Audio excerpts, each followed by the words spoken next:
There is a hush that lives beneath old trees, a quiet that does not comfort so much as listen. Tonight, you are far from any road, further from any window that glows. The trunks stand close. The moss remembers every footstep. Something in the dark has been patient for a very long time, and it has all the time it needs. Settle in. The woods are waiting. The bark came from the dark like an answer to a prayer I had already stopped believing in. 3 short bursts, sharp and bright against the silence of the old trees, and I was on my feet before I had even decided to stand.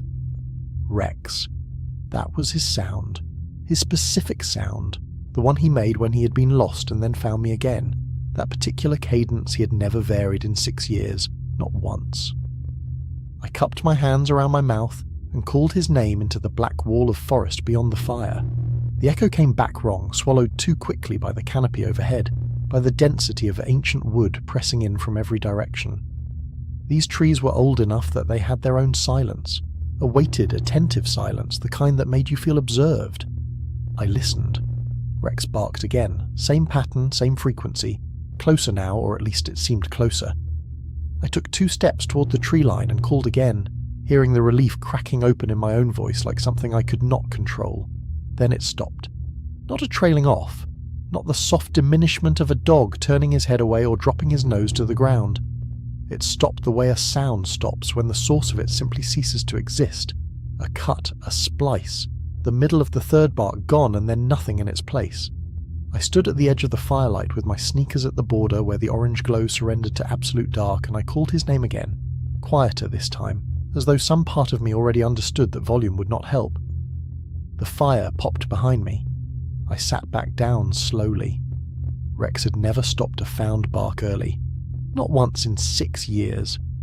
I was moving before the light was full, pushing through undergrowth still heavy with dew, calling his name until my throat went raw, and the sound of my own voice started to feel like an intrusion. The preserve had always welcomed me before, or at least tolerated me, but something about the morning felt different in a way I could not pin down with language. The trees did not echo. Every sound I made, every snapped twig and called name and rustled branch, simply ended at the point of origin, as if the air itself were dense with something that refused to carry noise forward. I had hiked these trails dozens of times across a dozen different seasons, and I had never felt this particular quality of silence, this sense that the forest was not empty, but rather full of a held breath. I found his prints at the creek crossing near the second bend, pressed deep into the dark grey mud with that familiar asymmetry I would have known anywhere. The slight drag of the rear left paw that had been his signature since a puppyhood stumble. I crouched over them and felt something loosen in my chest, relief arriving just before its opposite. The tracks came in from the northern bank, clear and purposeful, each one placed with the unhurried confidence of a dog moving on a known scent. And then they stopped.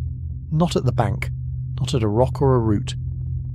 In the centre of the creek bed, with cold water moving quietly around them, the last print sitting undisturbed in silt that showed no splash, no scramble, no continuation in any direction. I took photographs. I followed the water both ways for an hour, upstream and down, reading every inch of bank. I told myself he had jumped. I measured the gap with my eyes and told myself again.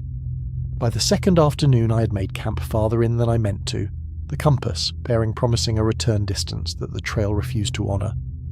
I ate without tasting anything, methodically, and without looking up, having made a private agreement with myself not to think about the creek bed or the last clean print sitting in the silt like a period at the end of a sentence. Then I heard him, not the bark, not the sound that had pulled me out of sleep 2 mornings ago with my heart already ahead of the rest of me. This was the other sound, the one I had never once heard outside the context of our back door on a bitter night, a thin and private whine that Rex reserved exclusively for the moment, when he had finally decided he was done with the cold and wanted to be let in. It was a sound so specific to him, so threaded through with his particular personality, that hearing it here made my throat close. I stood. I called his name, softly this time, as if speaking too loudly might break whatever fragile thread had led him back. The whine came again from the tree line, 40 feet out, maybe less, and then he walked into the firelight. I looked him over, way you look at something you're afraid to trust. No wounds, no mud striping his legs from the creek, not a single burr caught in the fur behind his ears where they always collected. His coat was clean in a way that the last 2 days made impossible. I dropped to my knees and he came to me without hesitation, pressed his broad head into my chest exactly as he had 10,000 times before. I buried both hands in his fur and pulled him close, and then I counted. His ribcage did not move. There was no warm breath against my collar. Beneath my palms there was only stillness, a profound and total stillness, and Rex held the posture of a dog who had simply come home. I pulled back and looked at him. His eyes caught the firelight the way a dog's eyes always do, that familiar flash of amber, except it was not amber, and it was not familiar, it was even. Flat in a way I had no word for, the way a photograph of a depth is not the same thing as the depth itself. I had looked into Rex's eyes 10,000 times and always found something looking back, some quality of attention that was also warmth, also presence. What I found now was a surface, still water over nothing. He was not panting. In 6 years I had never held Rex close without feeling his breath, that warm, faintly sour rhythm against my skin. There was nothing, and the smell, that specific dog smell, the one I had stopped noticing years ago the way you stop noticing the smell of your own house, was simply absent.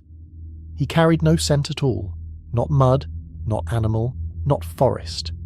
He smelled the way air in an empty room smells, which is to say he smelled like the absence of a thing rather than the thing itself. I ran my hand slowly down his spine. He did not lean into it. He did not shift his hip the way he always had, that small habitual surrender into touch that 6 years had made as reliable as gravity. He held position, perfectly, patiently, like something that had learned the shape of a dog without quite understanding what moves inside one. I said his name.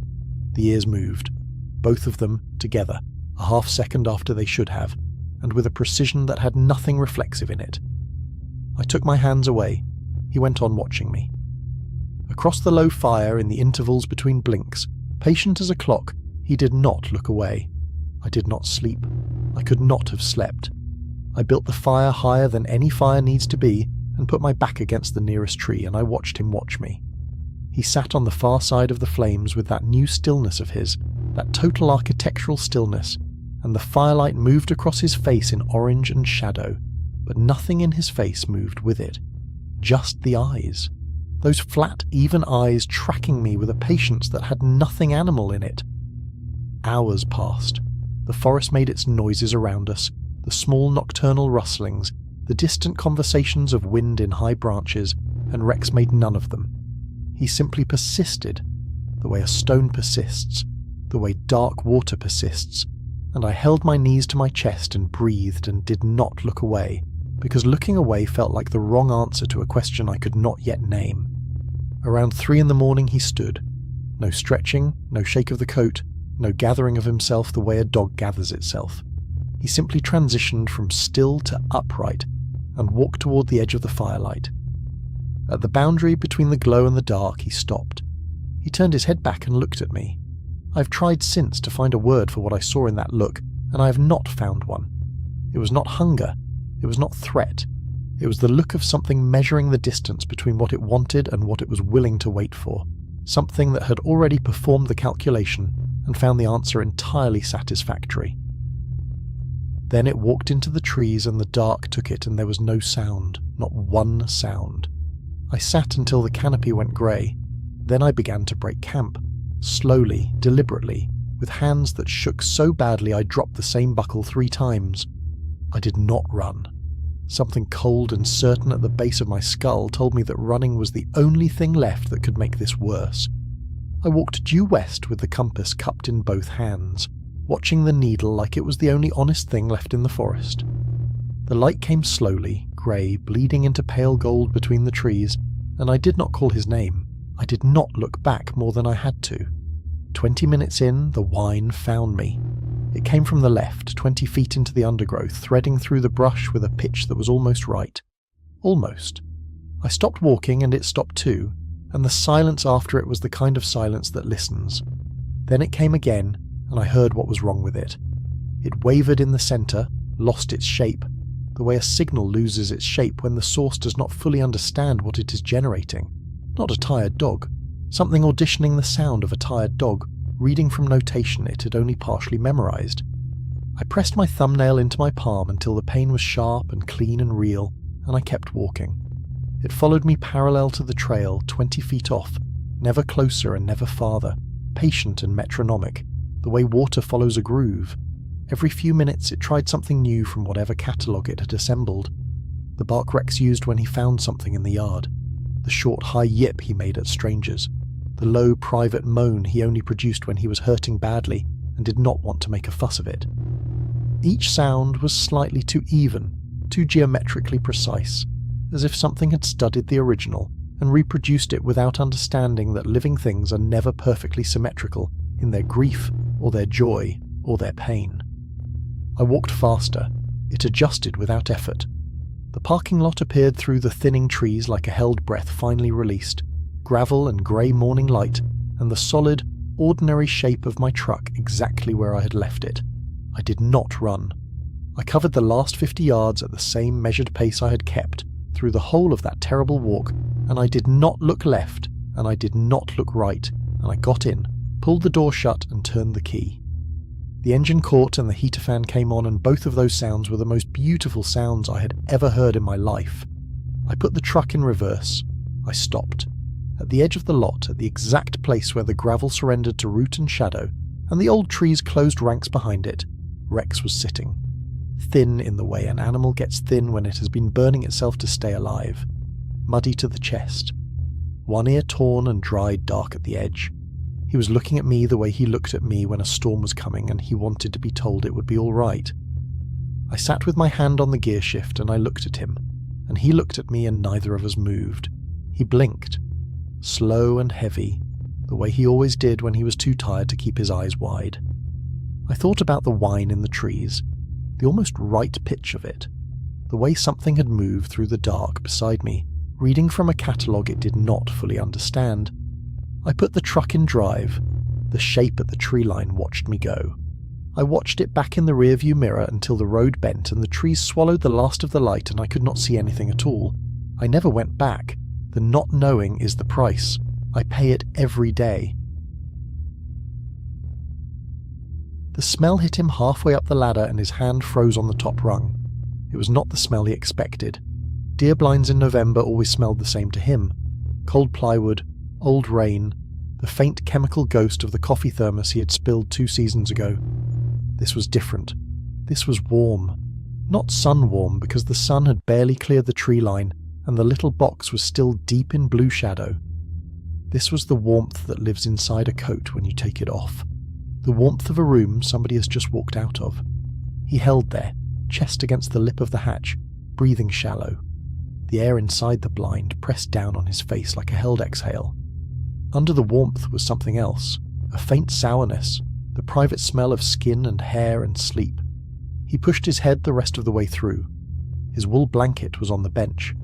He remembered folding it last November, folding it twice, the way his father had taught him, and setting it in the plastic tote in the corner. It was not folded now, it was spread flat across the bench, edges hanging even, smoothed. In the centre of it lay a shallow oblong depression, the size of a grown man, curled on his side, knees drawn up, one arm probably tucked beneath his head. The dent had not yet begun to lift. A squatter. That was the word he reached for, and he held it in his mouth like a lozenge, sucking on the shape of it. Some drifter off the logging road 8 miles back, footsore and cold, who had climbed the ladder in the dark and found a bench and a blanket and taken what the woods offered. People did that. People had always done that. He knelt by the plastic tote, and the story he was building began to fray. The seal was intact. He pried it up and the jerky lay in its bag, the sleeve of crackers untouched, the little jar of instant coffee still sealed with its paper tab. Nothing eaten, nothing even shifted, but the tote itself had moved. He saw it now, the twin scuffs in the pale dust of the plywood floor, 2 parallel tracks curving out of the corner and ending here directly under the window slit. The narrow one, the one that faced the deer trail down along the creek. Whoever had slept in his blind had not been hungry. They had dragged a seat to the window and sat, and then they had lain down on his blanket and slept, and in the morning they had risen and gone, and none of it had been about food or shelter. It had been about the view. He backed to the hatch. He climbed down slowly, one rung at a time, and started to walk the perimeter of the tree. The ground around the 4 support posts was undisturbed. He crouched at the base of the nearest one and pressed his palm flat into the loam and felt the give of it, the damp cool of a forest floor that had known nothing heavier than rain and squirrel and the slow work of worms. No print, no half-moon of a heel, no crushed fern where a knee might have rested, no cigarette end tamped into the moss, no black scar of a small fire, no candy wrapper caught in the huckleberry. He circled the tree once and then again, widening his arc, stepping careful and slow, and the only tracks he found were his own coming in from the south. The deep, clean bite of his boots pressed into the soft earth as if to mock him. A squatter would leave a trail. A hunter would leave a trail. A bear, a deer, a raccoon, a boy on a dare, all of them left something. He came back to the base of the blind and stood there with his head tilted, breathing through his nose, and he looked up at the underside of the platform. That was when he saw it. The 4 support posts did not quite meet the platform the way he remembered them meeting. Where the joins had once sat flush, there was now a seam of pale, softer wood, as if the whole blind had lifted a finger's width in the night. He climbed back through the hatch and knelt at the bench before he had even set down his rifle. The blanket lay where he had left it, or where it had been left for him, and the dent in it seemed deeper now that he was looking for depth. He set his hand into the hollow, and his palm went further than it should have. The wool did not spring back. The fibres were pressed flat and gone glossy at the crown of the shape, worn to a sheen the way the seat of an old chair goes shiny under years of the same trousers. A night would not do that. A week would not do that. Something had lain here again and again, curling into the same curl, breathing into the same patch of weave, for longer than he had owned the blind. He lifted the blanket by one corner. The plywood beneath held the same silhouette in darker tones, a slow oil stain soaked deep into the grain, outlined as cleanly as a chalk mark at a scene. He drew his thumb across the wood. It was warm, not the flat warmth of a board that had lain in afternoon sun, a closer warmth, a warmth from underneath, from inside the fibre, the temperature a body leaves in a mattress when it has only just stepped away. He held his thumb there and studied the shape, and the shape was not quite the shape a man makes. He sat the evening hunt anyway. He had driven 6 hours, and he was not a man who turned around because a blanket had gone strange. He told himself that if someone climbed the ladder tonight, he would hear the rungs complain, and he would have the rifle across his knees when they came through the hatch. He settled on the bench, careful to leave the darker silhouette untouched beside him, and watched the trail through the window slit as the light thickened from gold to grey to a deep, drowning blue. Nothing moved on the trail. No deer stepped out to test the wind. No squirrel scratched the bark. The woods held themselves the way a room holds itself when someone in it is pretending to be asleep. At full dark, he began to feel that the bench beneath him was not perfectly still. It was so slight he laughed at himself for noticing, a lift and settle no wider than a breath, a rocking he kept assigning to the pulse in his own thighs, to the small tremor a body makes when it has been still too long. He shifted his weight. The rhythm did not change. He pressed his boots flat to the plywood floor and held himself rigid, and still the wood beneath him rose and eased, patient as a sleeper. Then he held his breath. His pulse hushed in his ears. The bench, beneath him, went on breathing. He put his palm flat on the wall. The plywood was breathing, shallow, patient, a long draw in and a longer draw out, and beneath his hand the grain rose to meet him, the way a dog's ribs rise to meet a sleeping child. He held still. He waited to be wrong. The wall pressed up into his palm again, easy, unhurried, and then sank away, and he felt the cool that followed the warmth, the small vacancy of a lung emptying. He moved his hand. He set it on the ceiling above his head, and the ceiling breathed. He crouched and pressed both palms to the floor, and the floor breathed, slower there, deeper, the way a belly breathes under a blanket. The whole box was doing it. The 4 walls, the low-pitched roof, the plywood floor his father had cut and screwed down in a single Saturday 20 years ago. He remembered the pale seams at the joins. He remembered the soft new wood, blonde as bread, and the smell of sawdust in his father's collar. He remembered the warmth in the bench that had no source, and the darker silhouette beside his own, waiting to be filled. He understood, very slowly, the way a man understands a word in a language he has been refusing to learn. Nothing had been sleeping inside the blind. Nothing had crawled up the ladder in the night. Something had been growing, patient and quiet, into the shape of it. He moved for the hatch the way a man moves in a dream, slow and sure, already knowing. The handle turned in his fingers with the small, polite give it had always given, and the hatch did not lift. It was not stuck. It was not swollen with damp or warped by a long summer. It was closed the way a mouth is closed, held from the inside by something that had decided to hold it. He pulled harder. The wood answered with the faintest resistance of muscle, a soft refusal, and then relaxed again into shape, unbothered, as if humouring him. He knelt. The floor gave beneath his knees. Not much, only the depth a tongue gives when a spoon presses on it, and he felt the warmth under the plywood rise to cup his weight. On the bench the folded blanket stirred. It did not fall. It gathered itself, fold sliding over fold, with the unhurried patience of something turning in sleep, and settled into the long curl he had found that morning and told himself was nothing. The hollow of a shoulder, the dip where a hip would rest. He understood, with a sick, clean certainty, that the shape had never been a memory. It had been a pattern, a template waiting to be filled. Outside, below him, the ladder rungs creaked one after another under no weight at all, wood speaking to wood, drawing themselves up into the underside of the platform like something quietly retracting its legs. The window slit was still open. He put his eye to it because there was nothing else left to do, because his hands had begun to feel like someone else's hands, and because the warmth rising through the floor had a slow, deliberate rhythm now, like breath finding its cadence. Outside, the deer trail lay silver under the moon, a narrow seam stitched through the black timber. Beyond it, the logging road he had walked in on ran pale and empty, and the wind did not move the grass, and nothing moved at all for a very long time. Then a man stepped out of the tree line onto the trail. He watched the man come clear of the shadow, and he felt his own breath stop in a small, neat way, the way a clock stops. The man was his height. The man was his build. The man wore his coat, the same faded canvas, the same torn cuff he had meant to mend last winter.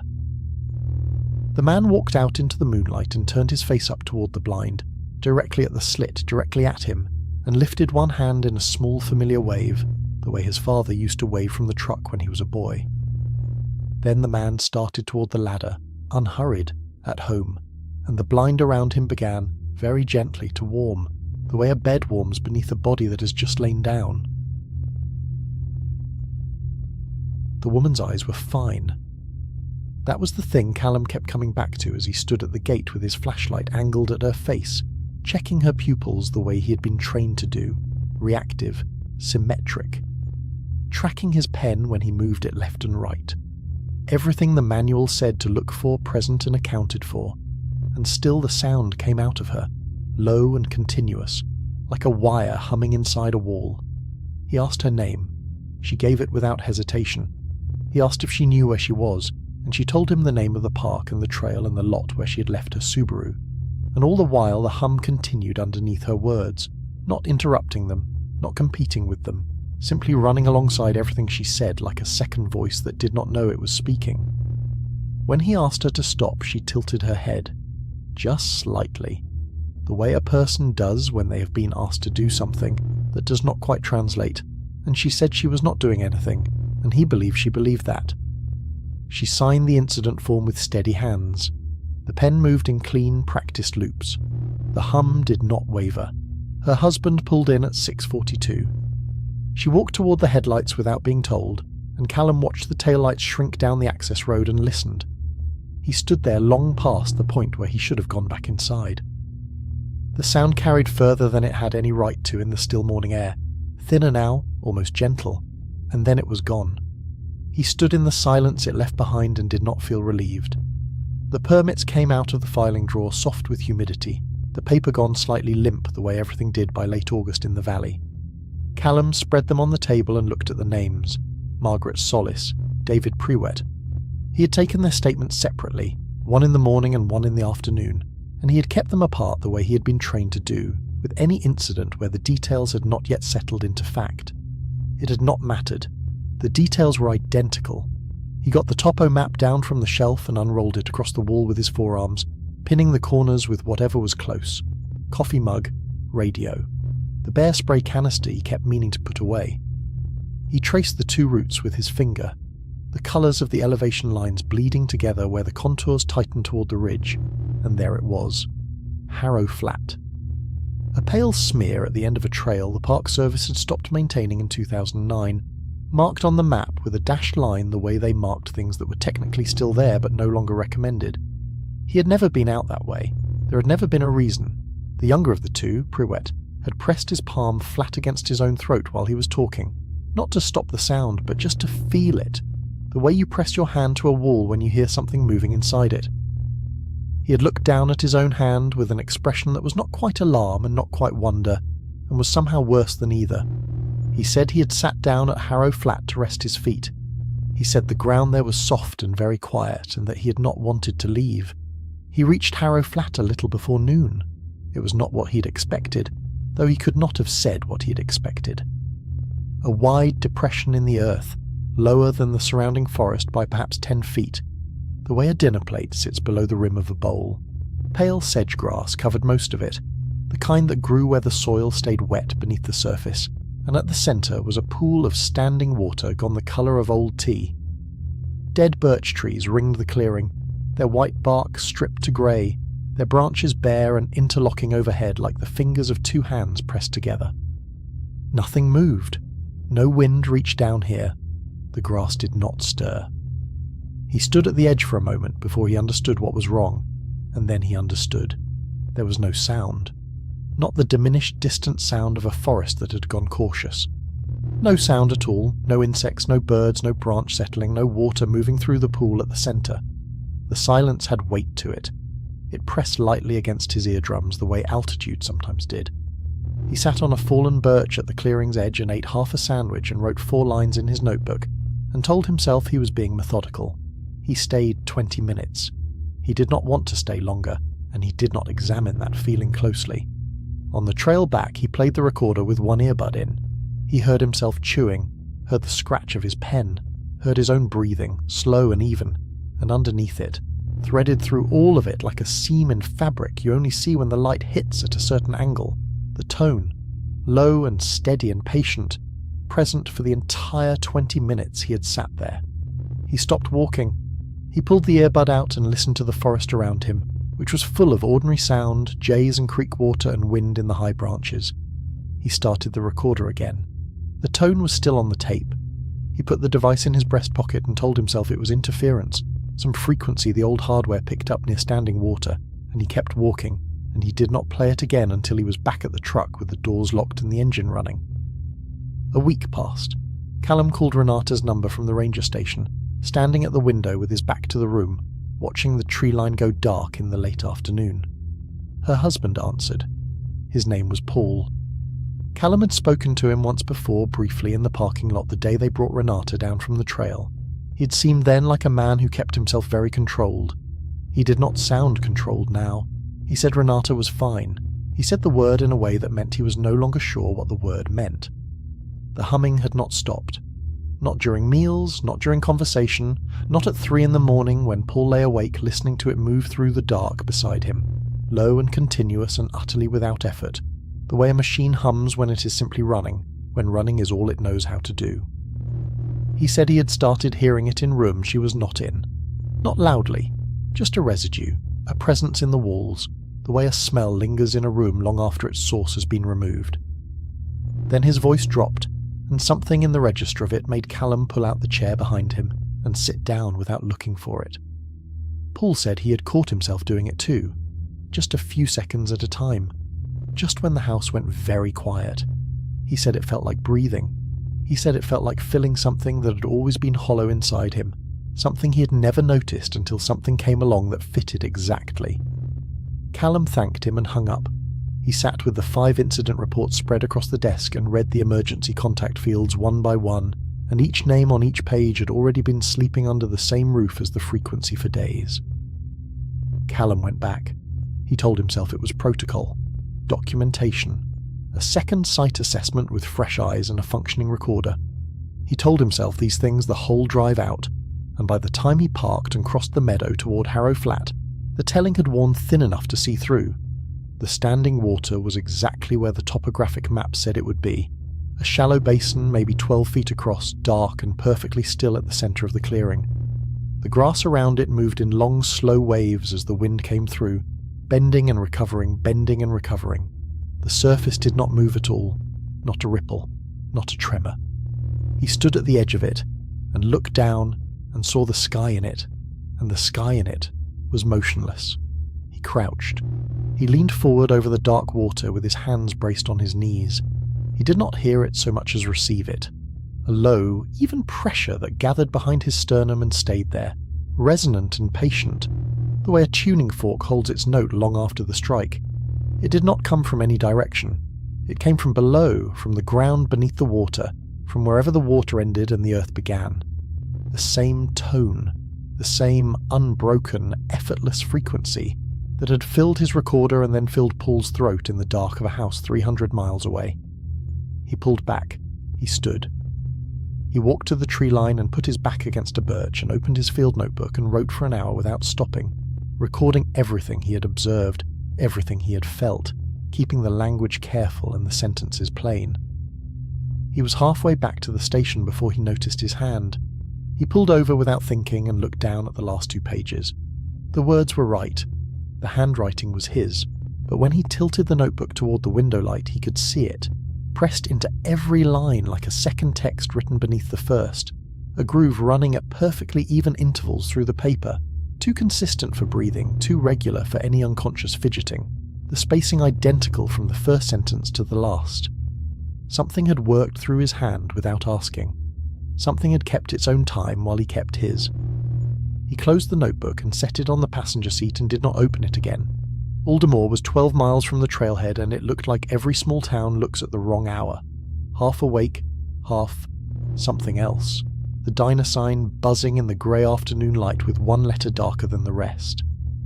He took a stool at the counter and ordered coffee and asked the woman who poured it whether she had noticed anything strange about the hikers coming through lately. She set the pot down and looked at him the way people look when a question lands closer than expected. A few of them, she said. Dreamy. Real quiet. Like they were still somewhere else.